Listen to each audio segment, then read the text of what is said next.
Welcome to this episode of Talk Commerce. Today I have Erik Huberman. He is the founder and CEO of Hawke Media. No relation to Tony Hawk, I think. But Erik, why don't you go ahead, do an introduction for yourself, tell us your day-to-day role, and give us one of your passions in life.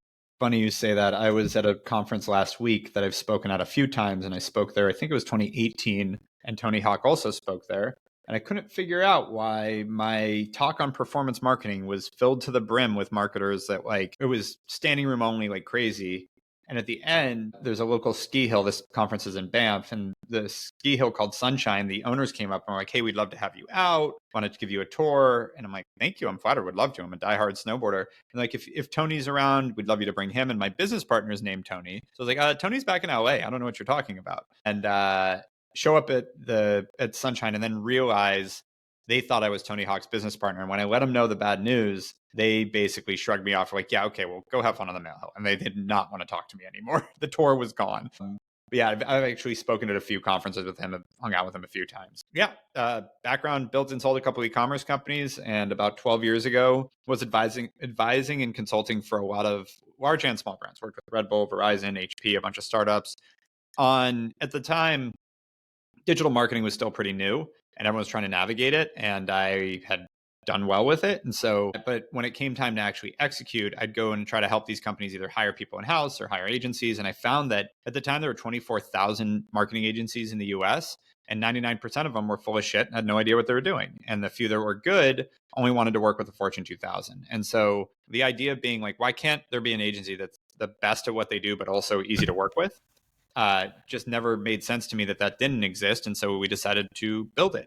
And thankfully, fast forward now, we're 250 people, give or take. We've worked with over 6,000 companies, and really more and more becoming the dominant lower and middle market marketing agency in the United States. The agency built for challenger brands, not for the big behemoths, so to speak. And we work with some of the big behemoths because they all like to believe they're challenger brands, but really we've built something that's nimble, flexible, cost effective, but excellent at what we do. That's awesome. And passions outside of snowboarding and hanging out with Tony Hawk? Definitely family. Love spending time with my kids. Got a 3-year-old and a 6-month-old, and really enjoying the whole fatherhood thing. Do a lot of tactical training, which is a little out of left field, but train with a lot of military, and got into that more in COVID. And yeah, do private security and those kind of things. Triathlons, did a triathlon last weekend. I like to find a reason to train and to push myself.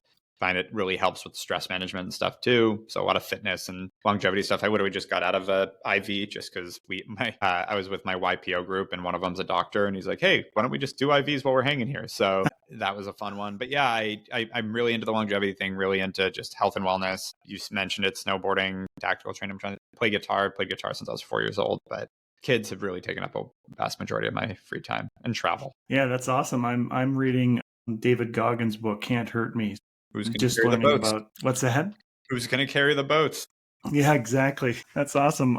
Yeah. So before we get into that, I'm going to I do this thing called the Free Joke Project. I'm just going to tell you a joke. It'll take 15 seconds. Yeah. All you do is give me a rating 8 through 13. So here we go. I did my first tandem skydive ever. This guy strapped himself to me, and when we jumped out of the plane, he said, "So how long have you been an instructor?" I'm going to give it a 9. I feel like there could have been a better punchline. All right. That's fair. I mean, it was a good lead up. I think you had a chance there. I had a chance. Yeah. So I do a lot of marathon and half marathon pacing. I always say, "Who's running their first half marathon today?" And a bunch of people raise their hand. And I'll say, "Yeah, great, me too. This is going to be fun. Let's see how it goes." Yeah. Yeah. Anyways, it doesn't. I'd say that doesn't land either. No, but I think because if you're standing there in that moment, I think it's funny. Anyways, exactly. I think I should stop while I'm behind, right? So talk a little bit about the niche that you found, and it sounds like you're in a big niche, but a small big niche, right? Medium. Yeah. No, it's the largest niche probably as far as an addressable market goes. Period. I mean, it's every company that's not the top 2,000. And, our fees start at like $2,000 a month. So the niche is anyone that can afford to spend $2,000 a month on marketing to the Fortune 2000. And frankly, we do work with a lot of the Fortune 2000. We just, in the way we think about strategically how we build the business, it's more to build for everyone else. But turns out when you're really good at marketing and you have a great team, you still get a lot of the big guys too, and work really well with them, because the ones that are actually, like, I won't say who, but I just met with one of the biggest beverage brands in the world last week. And when I said we're really for the challenger brands, they're like, well, we're a challenger brand. I'm like, oh yeah, who are you challenging? Well, I respect that you want to make the statement. And then I'm like, all right. And what's kind of fun is I can turn it on them, prove it, show me that you can actually operate like a challenger brand and you're not going to just get bogged down in bureaucracy. Then sure. Because that's really the turnoff there is like the games and the bureaucracy and the politics that happen in these bigger companies. There's more people trying to make sure to not lose their job than there are people trying to build something great. And that's what turns me off from it versus like, we really like to make an impact. And so that's been a really fun focus. But to your point, like there's, I actually don't even know the stats now on SMBs in the United States, but it's millions. Like it's there, and we've worked with 6,000 of them, and we've been doing this for 12 years, and we've been pretty successful. So we haven't even close to scratch the surface on how we could be building this, and so that's where I find fun in it, and I think that there's just a massive opportunity. But for our business, it's interesting because we end up drinking our own punch a lot because of this, because we end up having to be a brand, because to capture that market, it's not hand-to-hand combat. You got to build something that people come to and do a lot of great inbound marketing, a lot of great content, a lot of great branding so that people come to us. Because if you're trying to like go meet those millions of companies, yeah, it's just not going to make sense. So it's fun. We've, between having a best-selling book that's now taught in a bunch of universities and MBA programs, we've got, a TV show on the air on Hulu and A&E called Kings of Barbecue, helping Cedric the Entertainer and Anthony Anderson launch their barbecue brand. We've got our own podcast, Hawke Talk. We do a lot of things that allow us to just build the brand and build the ecosystem. We just threw our annual summit, Hawke Fest, had 750 brands and companies come out for that. So yeah, it's been a fun build. Yeah, that's cool. I think that, one thing I think about when you're talking about that SMB space, and we partner with Shopware, which is a newer e-commerce platform that's entering the US, and they really found that SMB part of the market is really, really important, right? And I think a lot of the platforms, and I come from the e-commerce side. Magento was what our agency was doing. Adobe took Magento and went up market, and they purposely excluded that middle market and the small market. I mean, in the e-commerce space, you can guess who snapped everybody up, and they were snapping them up 10 years ago. But the rapidity, is that a word, rapidity? Anyways, the amount of time it's taken Shopify to dominate the market is so small, and part of that is because they went after they did their core. They went after entrepreneurs, they went after the mom and pops, and now they're moving into the enterprise space. Yep. And a lot of these other bigger platforms have gone specifically after that niche of that Fortune 50 or Fortune 500. Yep. I think it's an interesting play that you're doing. How about the idea of how do you look at then? How do you choose the brand? And you mentioned, I mean, we had InBev was one of our clients, and I think they're a pretty big beverage distributor. Mm-hmm. But we were also focused on Latin America, and I think that helps. Latin America is a place where you can be edgy and you can be a leader, where in the US, it's a little bit different. How do you kind of determine who you're going to work with? We focus on the US and at least English-speaking markets, just because we feel like it's hard to have an impact and with the language barrier. So like we'd have to bring in partners and consultants. So I'd say it's more about we know where we're good. But as far as we don't pick clients, like I think that's actually the pretentious fallacy of running an agency, is to be like, oh, well, we're not working with you, we're working with you. Like to me, thankfully, we have a team. Like, don't get me wrong, if we can't help a company, that's one thing. But enough products and brands have surprised me with their ability to hit market penetration that I don't try to like my personal opinion of whether a company is going to work or not. The good example here is I do a lot of investing. We have a venture fund. And a personal investment I passed on was I actually was at the incubator before this that launched Dollar Shave Club. And their most recent success story is Liquid Death. And they called me and said, hey, we're starting this company, Liquid Death. It's going to be water in a can. We're raising it a $5 million valuation. And my response was, death water, you guys are idiots. Foot and mouth, they've done pretty damn well. We'll see where the exit ends up happening. But still, like that's, objectively, that's become a big business.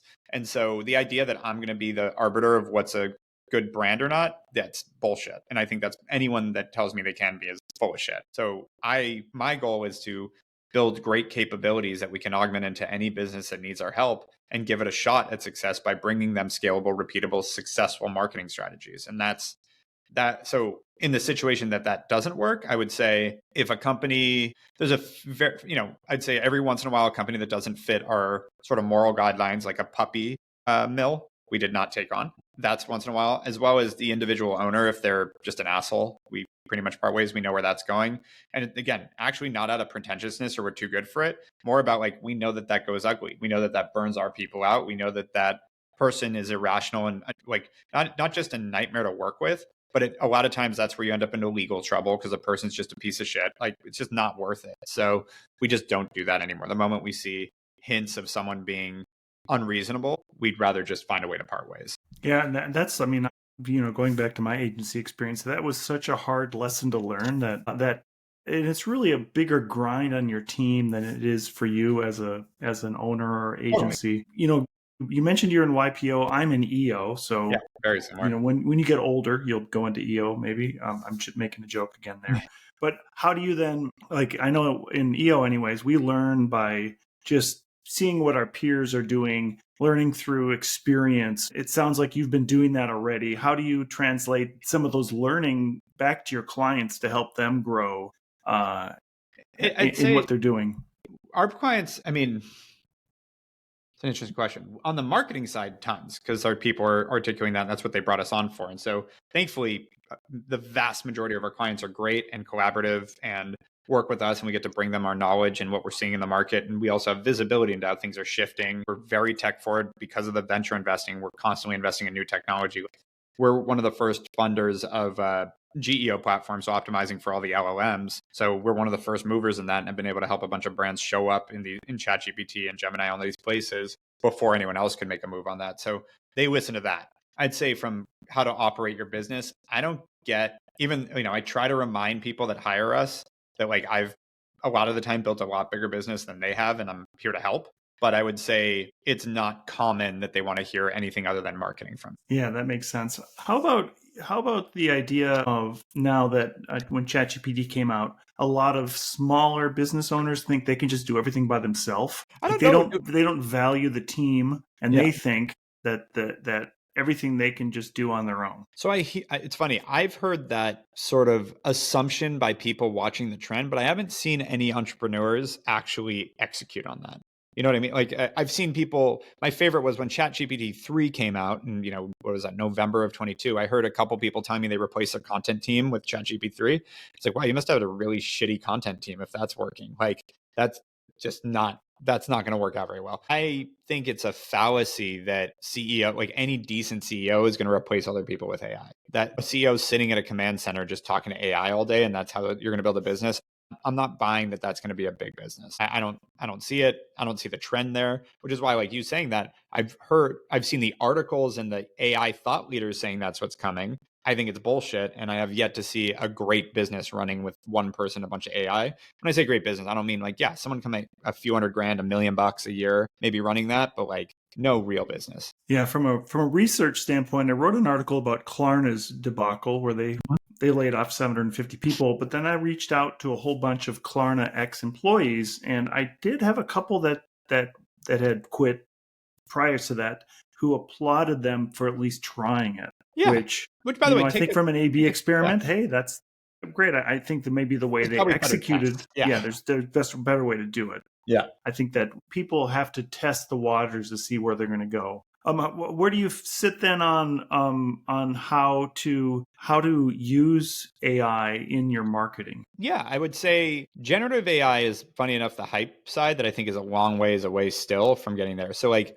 whether it's Sora 2 or VO3, like they'll get there, but right now everything you generate in AI looks like AI. And so the problem is in marketing, and we talk about this in our book, one of the most important parts of marketing is trust. And by using AI, you immediately kill that trust because it's inauthentic by nature. And people know it is. So unless it's used in humor or in some way that can authentically be AI, like let us show you what the future looks like kind of thing, it's going to turn people off. And so the idea that that's replacing that side creative, I think is crazy and thankfully we've been working on our own AI systems for 11 years. And so we built Hawke AI, which is digesting about 7,000 companies' marketing, media, and revenue data in real time. And then we're able to plug in an individual company, do an immediate SWOT analysis on their performance marketing, see how they're moving compared to the market, where the opportunities are based on the benchmarks, and really analyze what they need to be doing and fixing to make their marketing better. And so that, to me, like predictive analytics, data analysis, that side of marketing is really where AI can be compelling right now. versus the hype side, which everyone's talking about, which is this generative, which reminds me similar of like AR, VR in an era where like everyone's like, oh, this is going to be everything. And then, the metaverse and Facebook changing its name to Meta. It's this, they're making the same mistake again, which is hilarious to me. It's like, I've said this on the stage a few times. The second dumbest thing after changing their name to Meta that I think Facebook has ever announced is that they're going to take over all creative using AI and cut out all the agencies. And to be clear, I'm not that biased here because like creative is not that big of a part of my business. Like it's a piece, it's good, but like I'm not, if creative goes away, my business will be fine. That's not what I'm worried about. So it's not coming from there. It's coming from a place of knowing how this works and knowing that like if everyone's using the same AI to create the same creative, like it's not going to be that compelling. It's not going to catch people's eyes, and it's just going to it's going to work for like 3 months and then it's going to fall apart. And I've seen these things before with these platforms, and that's where people are making the mistake. Again, where I think AI is really powerful is anything you would hire an army of 17-year-old interns to do. So any type of tedium that could be handled by someone with low skill, that's where AI is really making a play right now. And I think that'll get more and more, but logic will beat over creative for a long time with AI. So things like your accounting, your legal, those kind of things, really interesting. Your creative side, like I think that's a ways off. Yeah, and I agree with you. I think I've said that many times now, where it's going to just turn into mud, right? It's going to be the same thing over and over. Exactly. And I think that's the hardest thing that was the hardest thing when ChatGPT really came out. Like I think you said 2022, because everybody thought it was going to be the magic bullet, and I think my thing must have just done this. Got the shot. They thought it was going to be the magic bullet. And I think that a lot of people bought into that hype. And a lot of people decided, hey, we're going to get rid of our content team. And maybe you're right. Maybe they decided that content team wasn't the best team for them. I think as a content team too, you have to think about what your client needs and wants. And I think that looking and asking those questions are probably the most important thing you can do. How do you kind of keep that loop with your client to understand? Like I know that the billable rate for content is much lower than it was. So how do you kind of? No, I mean, like we never, I don't look at what is market and bill that. I look at what do we need to charge to maintain the margin we need to be sustainable, and we charge that. So and it's treating this like marketing like a commodity is where a lot of companies fail. Like, yeah, sure, go with you. By the way, you can outsource everything to India. It's way cheaper. Good luck on how that's going to perform for your business. So for me, our billables haven't really they've actually gone up. Now, what we look at is, are there places where AI can augment what we're doing so that we can now overperform for the same amount of billables? And that's been something we really focus on, is like, we're spending the same amount of time on this, but now we're able to do so much more, because it's not like marketing. There's like a cap to where you're done. So it's not like, oh, well, now we can charge you a third the price and you can just spend less on marketing. Great. If that's the case, you should spend 3 times that and do 3 times more to grow your business. Like that's how most should look at it. And so it hasn't really compressed revenue, which is something that I think would come at some point. But we decided to preempt it by going, how can we over service using AI so that we are taking the benefits of all this to our clients in a way that, like, good luck to any competitor, because this is where we do win a lot, is we have so much infrastructure, so much horsepower as an agency, that competing against some small agency trying to win that business, because that's really who we're competing against. The goal for me is to make it an objective, dumb decision to work with anyone else because of everything you get with Hawke versus what you're going to get with a 5-person meta agency. Yeah, I think too, I like what you said earlier about just the capacity and what each of those people are going to do on the team. I know that competing against, my experience has always been in the development space, and having a client who says, well, we're going to switch to an in-house developer. If they switch to an in-house marketing person, they're giving up all those other people that you have on the team to contribute to that. The same thing applies to the development space. You have a front-end developer, you have a back-end developer, you have a DevOps person, all those different people that are involved. Yep. How do you then work with the client? And I think too that I suppose there's at some point of scale that the client already knows that. I think one of the frustrating parts that I've always had is that you meet that growing client who has gone from zero to 100, and they're just growing like crazy. Let's just say they're a founder entrepreneur who's gone from $0 to $10 million, and they think they know everything. Yep. And they want to get to the next level, and then you have to kind of educate them. Yep. And I think that comes from being a bigger business than them. Like, if my business is smaller than the client I'm trying to educate, I probably don't have a lot of room. It's the same thing as, like, don't take advice from people that haven't been where you're trying to go. Like, that seems like a dumb thing to do. It's, I've learned a lot as I've built this business that things I said very confidently many years ago. I go, oh, that makes sense now. I get that. Like it's meaning the opposite of what I might have said years ago, because now that this has gotten a lot bigger. So, but that's part of the fun of the business we built is we continue to get bigger and bigger. And so I can speak with authority when I'm talking to a client. And when someone says, and we've had that, like we take them from 1 to 10 million and they're like, oh, I think it's time to graduate. It's like, well, we work with Nike and Unilever. So if you think you're better than them, like probably not a good fit ego wise anyways. But we definitely know what we're doing when it comes to the big brands too. And I think that's from a service business standpoint, building the credibility. It's like, no, we've done a lot more with a lot bigger companies than you, and like having a little chutzpah about it. And like, we're good, I think is important for clients to see. Sometimes it's also just communication. They might not know that. They might think you're built for the small stage and they've outgrown you and you've given them nothing to push back on that. Yeah, and I think that's really where it comes down for us anyways. It was always project management to help the client understand what are the new things that you're introducing. Where do you think the market's going now, or where do you see, not where it's going, but where do you see that our market's going right now as we go into Black Friday, Cyber Monday, this holiday season? How do you see the market right now? I'm kind of fascinated by it because you have a few different things. So markets are by far at an all-time high. I mean, today was another crazy day of record highs in the stock market. I mean, I looked at it at 12:30 so Pacific, so I think it ended up pretty good. You also have, all inflation's down, employment's up. Like you have some really good metrics with interest rates coming down soon, which creates optimism, and the whole economy is driven by greed and fear. So we've been in a fear cycle since I'd say 22. Like 21 was odd because you had so much money pumped into the system that like it felt like a great economy, even though we were doing some COVID stuff too. But when they started ratcheting rates and creative quantitative tightening and all that, the market took a hit. People felt tight, and they felt tight for a little while. But then you have this social media thing of the extremes where people just get rewarded for speaking in absolutes. And so everyone's like, oh, it's a recession, it's all screwed. It's like there's no indicator. And by the way, the opposite happened in 22 and 23. There were recession indicators all through those 2 years, and nobody talked about it being a recession. So it's like this weird, almost gaslighting both ways. That being said, it seems like it's a bit of a tale of two cities right now. And it's not about the 1%, it's about the 50%.